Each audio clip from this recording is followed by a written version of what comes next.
Have you pressed?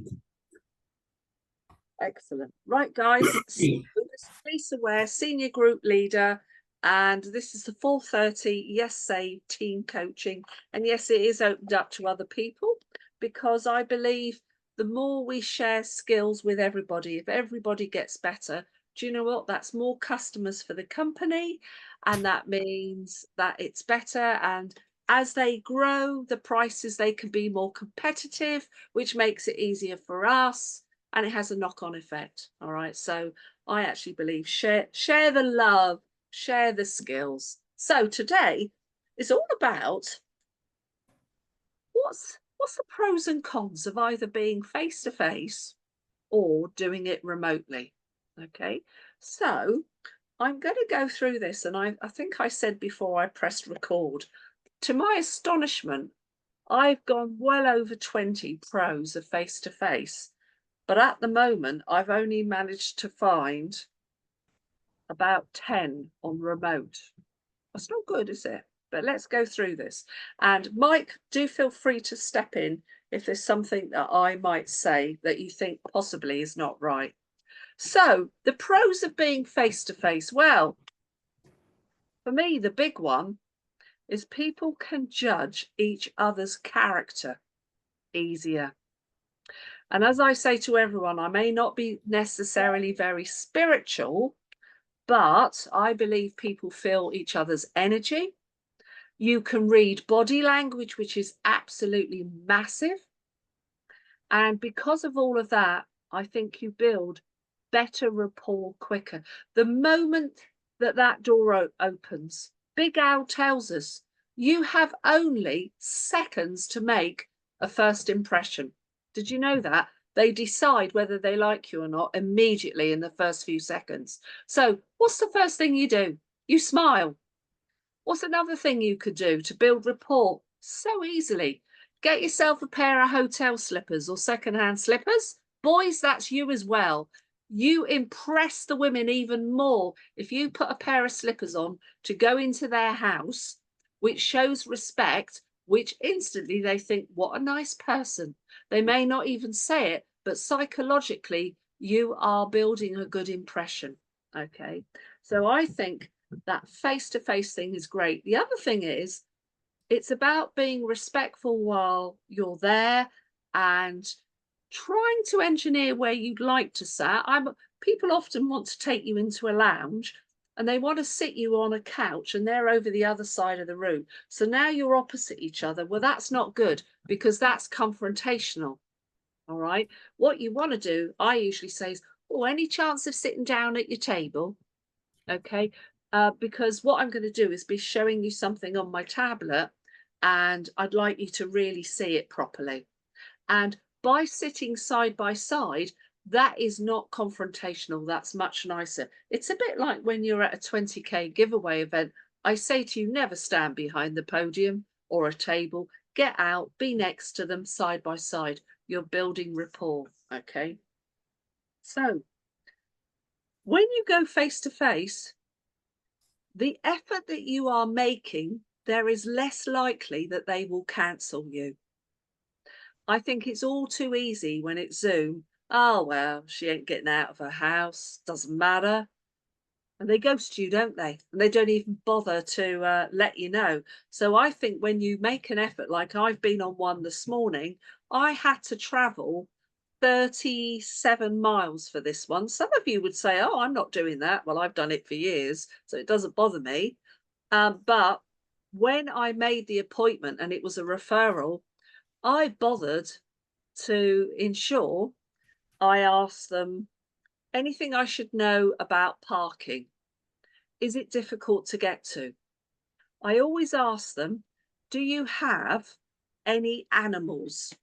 And they usually ask me why. And I'm very subtle here. And I say, well, I'm allergic, I'm afraid, to their fur. Now, I'm going to tell you all that's not true. All right, it's not true. But it's a lovely, subtle way of asking them any chance that the animal could be in another room, because then it won't be so bad for me. If they are there next to me, it's going to be very difficult for me. And that way, what I've done is I have stopped a distraction because people and their dogs, especially, although their cats, it's their babies. And all they'll do is pet that animal the whole time, and the animal is the focal point of their attention, and you've got to get that distraction out of the way. So this is all little things that I've learned to do over time, which actually helps. Okay. Um, I find out where they are. I look on Google Maps. I plan my route. You can find out the time, and things like I ask them, who are they currently with for their broadbands, their mobiles. I ask them, can they be prepared and ready to roughly know how much they're paying each month, and also if they can remember the last time that they renewed their contract, to have some idea of when it ends. And then the one big thing that I asked them to prepare for, and by the way, I did say this to this lady, can you have your most recent bill? What do you think her answer was? Oh, well, it's online. I've never been online. I don't even know how to get there. I said, never matter. When I get to you, we'll find it. But we've got to allow a bit of extra time. What a good job I did to share with you. It was OVO. Are you all aware that OVO were fined on the 23rd of May last year for misbilling? And they're still at it. This lady had no annual consumption and no estimated personal projection. We spent, I can tell you now, at least 20 minutes just trying to allocate that. Isn't that disgusting? Terrible.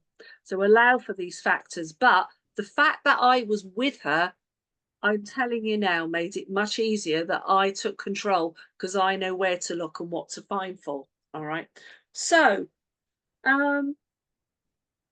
I think when you're face to face, people are less suspicious of you, because they're in their own territory and they feel they've got more control, that they've got the upper hand.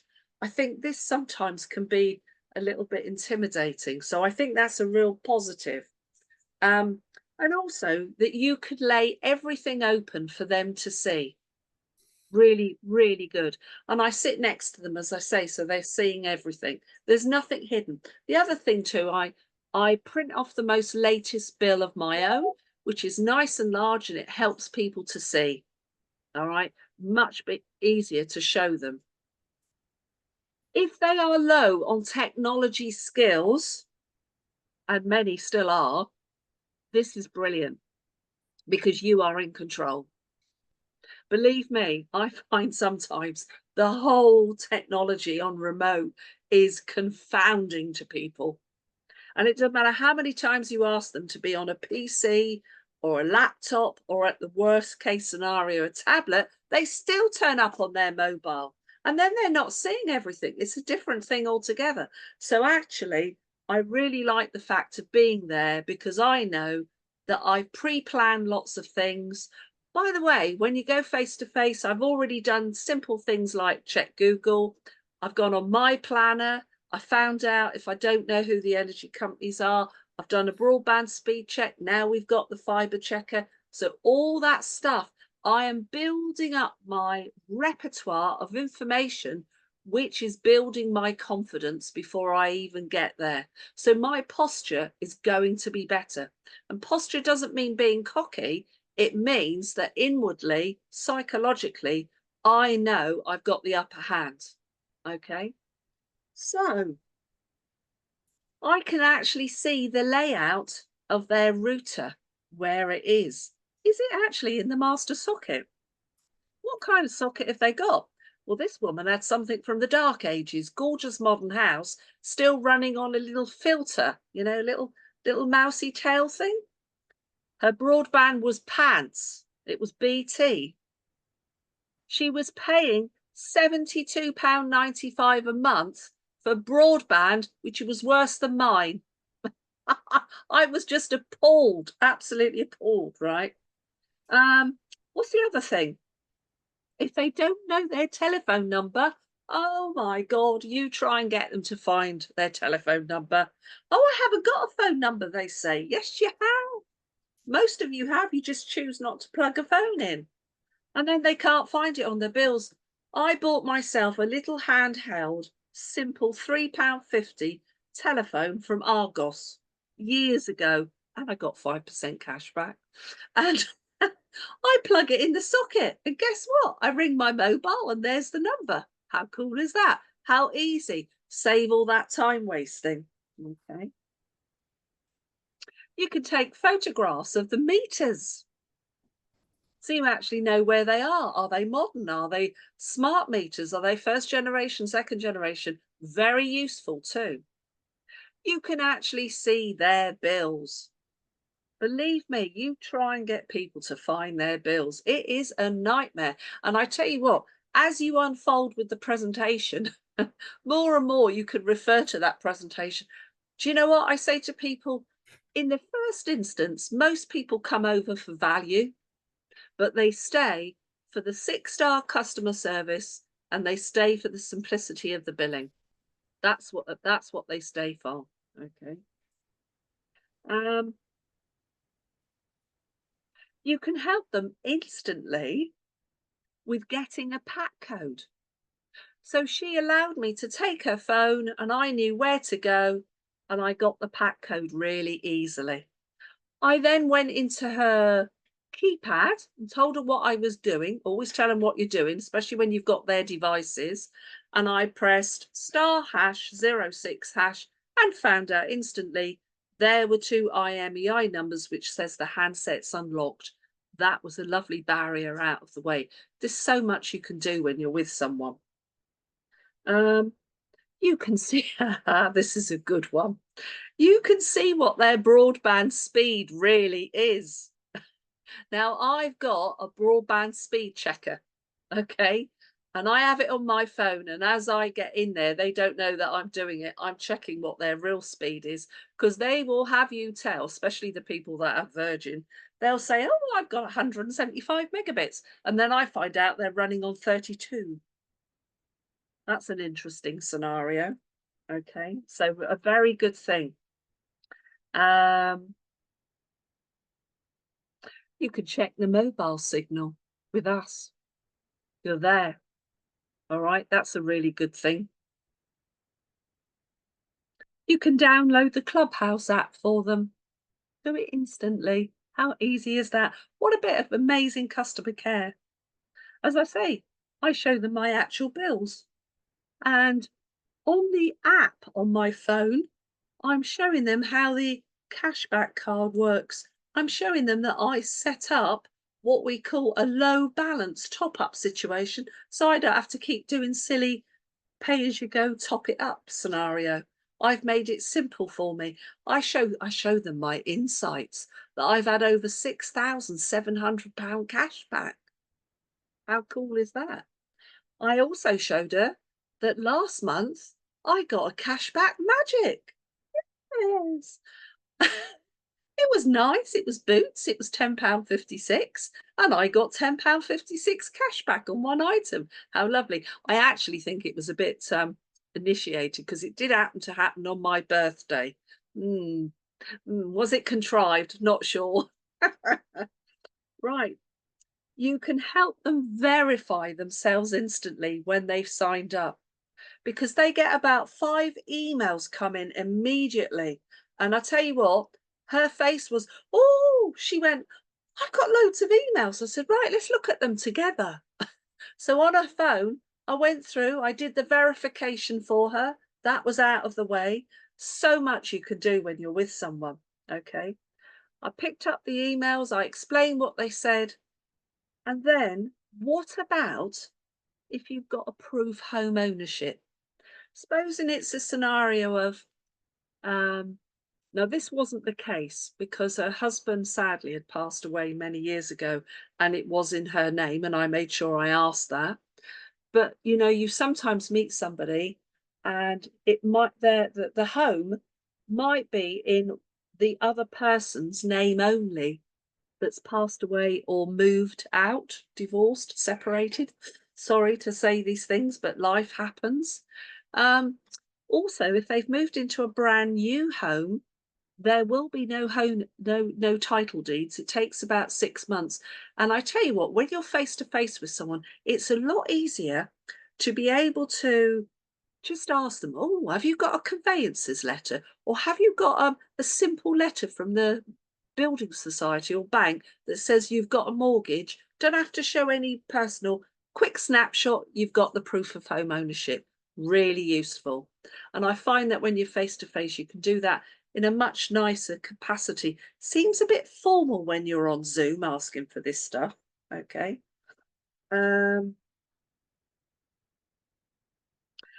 Because it's easier to build rapport, I find it's easier to get referrals.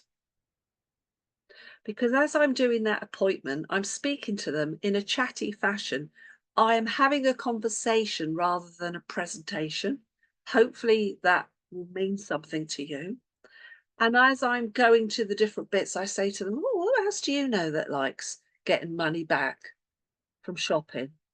And you're already picking up names. And then when it comes to the bit at the end, you find they're a lot easier about actually putting some names in. Now, this lady in no way was interested in becoming a partner. She wasn't elderly, but I could tell it wasn't in her remit. However, I said to her, I'm showing you everything because who knows, maybe your daughter might be interested, or you might have and I was trying to be very careful because I'm thinking, would you have grandchildren? Yeah, you would. I said, or maybe your grandchildren might just be leaving university and they're looking for a way of making some extra money. What you're doing is giving reasons why you're showing that second part and you're giving it validity, all right, in a nice way. I'd say it's easier to consolidate and close the deal. So I don't know if you guys know, but I'm going to share my screen of something I use. Let me get it. Let me pick you guys up. Let's see if I can do this and share. I designed this years ago and I've adapted it as time's gone on. But I have an appointment date, appointment time, prospect's name, address, telephone numbers. Sometimes I write the email address. There's the account number. How much are they paying each year for everything? What's the monthly amount? Times it by 12. Add it up. There's us, minimum. And this figure here, without cashback, that figure, right, whatever that is, divide by 12, you get the monthly figure. That will marry up and match what's on the screen that you've done. All right. And then there's the cashback. And then in there, I write what the yearly saving is, which is that from that. And then things like what's their current annual usage, gas, electric, what's the current annual cost? That figure, less point something pence, goes into these ones here. One-off charges, this is transparency I'm doing here. And then smart meters, sorting out the date, and then requesting the home insurance quote. When you're face to face, so easy just to say to, oh, by the way, just before I do a bit of customer care, could I just ask you, when's your home insurance up for renewal? And she said, oh, July. I said, great. I said, is that the beginning of July or the end of July? She said, at the beginning. I said, marvellous. Let's do this for 2 weeks' time. Let's get you a free quote from UW. What a lovely thing to do. How easy. And then I put the date in that I recommended. This is where I put her name, the network, the mobile number. Is it unlocked? It's a tick or not. And then if it's not unlocked, get the IMEI number, then you've got to do some bits there. And then we went in, I got the pack code and it was written down. So not sure if you're aware of that. Something else I'm going to share as well on the screen. Just bear with me while I do. This may be something you haven't got and you might like. Let me see if I've managed to share that. Can you see, Mike, can you see provider SMS code? Yep. So this is what you do to get the pack codes. All right. And this is the different ones. All right. So that's something else as well. Okay. So easier to close the deal. Now, I'm definitely not going to do this in one day. I'm going to do you'll have to come back next week. I'm going to do the remote next week, but I'm now going to tell you the cons of face-to-face, because there are some. Okay. You've got travel, which is time, and petrol, which is costs. Traffic, which is stress, and possibly parking.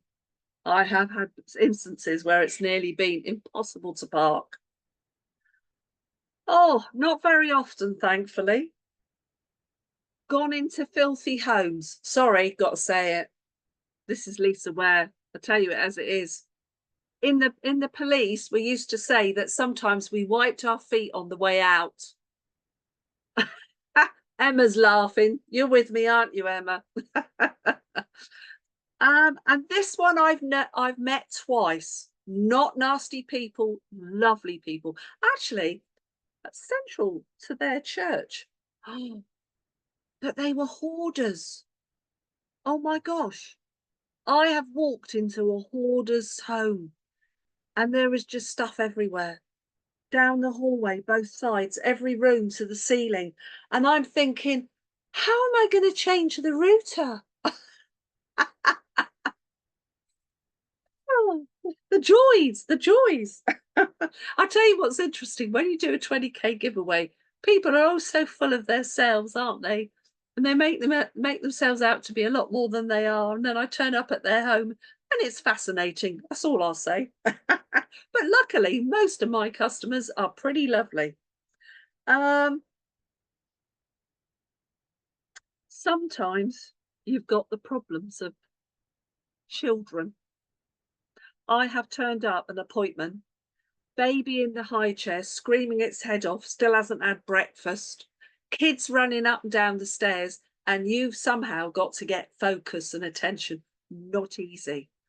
Hopefully, you can predetermine this when you make the appointment. And as I've said, the other one can be animals. And my most challenging animal one was not only was there an Alsatian that wouldn't stop barking, even though it was in the next room and it kept jumping up and banging the door. They had a huge snake. They had a Conda snake in this cage. And I was just mesmerized and kept thinking, please don't let it out. What else? Sometimes it can be challenging to get the focus, to get the initiation of where you want to sit, to get it proper, because sometimes you turn up places and it's just not appropriate. It can be very challenging. Well, I've turned up places that are like bomb sites. They've just moved in, there isn't even a chair to sit on. That can be challenging too, and it's not their fault. Yeah. Um, you got to pray their broadband works, because if it doesn't, you've then got to tether it to your phone. Okay, you got to pray that there's good signal. Okay, if they're brand new, then you've got the broadband up and running. You got to do that as well. Okay. Um, Sometimes it can take longer, and I tell you why. Especially with certain people that are lonely, they are just so glad to have some company, and they want to chit chat for the sake of chit chat. And you've got to learn as a person how to steer this appointment and not get sidetracked. Remember, time is your most valuable commodity, theirs and yours. Be respectful of time. Please don't go off endless tangents about all and sundry. Rapport does not mean changing the world. It means keeping to what we say we will do. And trying when you're with a face to face, sometimes there are many interruptions. I have been on appointments when there's been sudden people turn up and the house is full. But you would get that, to be honest, on Zoom if that happened as well. Oh, here's one. Some people don't like intrusion. Do you know what I mean? Oh, what, you're coming to my home? And they're very secretive. You have to kind of like work that one, okay? And here's a big one. The most experienced in here will understand this. Some people cannot say no face to face. So you've shown them everything, even when it looks fabulous. but they haven't the courage to say no. Now, why would they say no to loads of savings, better quality and everything? I'll tell you what the biggest reason is. They haven't told you they owe loads of money. That's usually the biggest one. And they realise there's going to be a massive debt to pay off in order to do this. And they don't know how to say no to you. So they'll sign up. But as soon as you go out that door and drive all the way home, maybe in an hour or even the next morning, they'll cancel the lot. And that's awful. That is a definite downer because you've given up a lot of time and effort to do this. Yeah, it's called the buying circle. That's what we call it in the industry. That as soon as you're out of the buying circle, that's when they'll go. So that is exactly half an hour. So unmute yourselves, please, or can I unmute you? Let's see if I can do this. Yep, unmuted. Ask all to unmute. Right. Anyone would like to ask some questions? I'm sorry, this was a massive topic of stuff, and we'll do the remote one next week because there's lots to the remote too. Anyone got any questions about face-to-face? That was really good. I'm happy, and I'm going to make a point of coming on next week because I might be the devil's advocate, Lisa, because whilst I agree, you can't disagree, that being in person with someone, there's nothing better. Because of our location and because of probably my illness as well, 99% of mine are remote. So it will be interesting for maybe people that have got questions either side, that I do all mine remote and you do all yours. I would love to do all mine face-to-face, but I don't. So it will be interesting. Right. But I certainly agree. Personal, I go for face-to-face, but everything I do supporting is remote. It's so rare. But what I do try and ask people to do is when I'm supporting a new partner, I prefer it when they're face-to-face with their prospect and I'm just the remote. And so next week, I'm going to go into all the case scenarios of remote. And I agree, there is some really good stuff remote too. But hopefully, I've put the case forward for face-to-face. Yeah, there's no arguing. It's definitely better. And I'll say this, guys, I have achieved more services every time face-to-face. Yeah. And the one that you probably know about is the lady in the big house up the road who WhatsApped me finally after 2 years and said, "Oh, Lisa, I'm just interested in electric. Hope I won't disappoint you." And I said, "No, that's fine." And I went along and got electric, broadband, landline, mobile, and cashback card. Oh, and she put in the WhatsApp. And by the way, I don't shop at Sainsbury's, not interested in Aldi's. None of that interests me, only electric. So there you go. Because I think the power of face-to-face and what you can do and show them is massive. So hopefully that was of help to you. And sorry we're extending it to next week, but it will be fun. And we will do it. Thank you very much indeed. Take care, everyone. Bye. Thank you. Thank you, everybody. Bye.